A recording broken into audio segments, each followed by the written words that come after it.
Les marchés avec CMC Markets, trading de CFD sur action, Forex et indices. Salut, c'est Trado, content de vous retrouver pour cette mise à jour quotidienne de l'indice parisien. Du côté des États-Unis, au niveau fondamental, pas grand-chose de neuf, hein, si ce n'est, excusez du peu, un nouveau record qui a tendance à porter les autres indices, hein, puisque bon, depuis qu'on sait que le Japon a pris le relais des États-Unis en matière de politique monétaire accommodante, ben, on se doute que les liquidités doivent s'investir quelque part et c'est a priori sur le marché action qu'on pense que ces fameuses liquidités supplémentaires vont s'investir et donc du coup effectivement cela porte les indices. Bon, ça n'arrange pas trop mon scénario, cette histoire, parce que j'avais prévu vendredi, j'avais dit vendredi en fin de séance que j'envisageais le fait que la consolidation n'était pas terminée et qu'on serait amené à aller plus bas que les 4160 hein, qu'on a inscrit au pire de la séance de vendredi.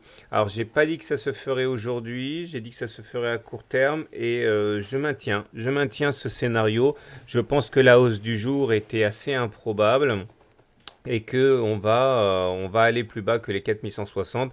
J'espère que ça va se faire relativement rapidement, hein, demain ou après-demain. Autrement, je serai obligé de remettre à plat pas mal de choses dans l'analyse technique que vous avez sous les yeux. Parce que je vous répète, je récapitule les éléments baissiers. On a cassé un biseau là, ascendant à la baisse, comme c'est très souvent le cas. Et généralement, quand on baisse après une cassure de biseau ascendant, c'est pas pour aller simplement chercher quelques points, hein. Généralement, c'est plus marqué que cela. Alors, il est vrai qu'on a rebondi sur la Tenkan ici, mais je pense que on a d'autres éléments qui militent pour une continuation de la baisse. Regardez, hein. Aujourd'hui, le stochastique vient de sortir de la zone des 80, il vient de sortir de la zone des 80, donc c'est-à-dire qu'il vient de sortir de la zone de surachat. Ça, c'est un élément qui est plutôt dangereux hein, pour la continuation de la hausse, hein. C'est un signal clairement baissier. Nous avons également sur le momentum toujours notre divergence baissière hein, que j'ai mentionné ici, puisque regardez, on a fait des plus hauts sur les courbes, mais on n'a pas fait de plus haut sur le momentum.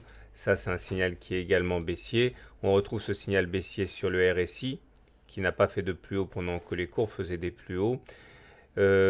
Pour aller également dans ce sens, le fameux CCI hein, qui est en dessous de 100, qui est sorti de la zone supérieure à 100 depuis hier et qui ne la réintègre pas aujourd'hui. Donc ça aussi, c'est un élément qui est baissier.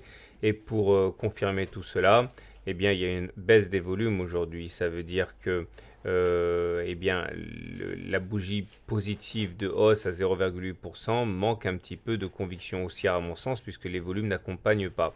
Donc pour toutes ces raisons, j'envisage à titre personnel que eh bien, nous ayons simplement une séance de répit aujourd'hui, mais qu'on ira plus bas à court terme hein, que ces 4160. Il faut néanmoins pas être complètement autiste, hein. Nous avons une belle bougie aujourd'hui et d'autant que ça s'appelle une pénétrante haussière. Alors regardez un petit peu, je vous présente ce qu'est la pénétrante haussière. C'est une combinaison à deux bougies. C'est une combinaison assez efficace. La première est rouge, plutôt de belle taille, de manière classique. Et la deuxième bougie est une bougie verte qui va ouvrir en dessous du corps de la première bougie et qui va néanmoins clôturer au-dessus du niveau médian de la première bougie. En fait, vous prenez le corps, vous prenez-le à moitié, et la deuxième bougie, la bougie 2, va clôturer au-dessus de ce niveau médian. Il faut savoir que généralement, eh bien ça veut dire que derrière, on va aller plus haut. Même dans 200 sur 3, selon les statistiques, eh bien, ça veut dire qu'on va repartir vers des plus hauts. Regardez ici un exemple, hein. Bougie rouge, bougie verte qui commence plus bas que le corps de la bougie 1, mais qui termine plus haut que la moitié du corps de la bougie 1. C'est une pénétrante haussière. Alors, vous allez me demander pourquoi je suis néanmoins favorable à un scénario baissier. Bah, tout simplement pour toutes les raisons que j'ai évoquées. On avait eu la bougie avant un avalement baissier ici, hein, j'en ai suffisamment parlé. Or, très souvent, les bougies mettent du temps, hein, c'est pas instantané, hein, les effets des chandeliers japonais. Donc, je fais confiance à cette configuration en avalement baissier de vendredi. et on verra. En tout cas, voilà, faites vos paris. Ah, je remercie le tradosorien qui m'a fait remarquer pendant le week-end que j'avais omis de dire que la bougie du 6 novembre était venue pile poil toucher la fameuse fourchette d'Andrews Orange que j'avais fait apparaître et que j'avais enlevé après. Donc du coup, j'ai pas vu ce contact-là. Merci, merci à toi. Voilà, je vous souhaite une bonne soirée, de bons trades et je vous dis à demain pour la mise à jour.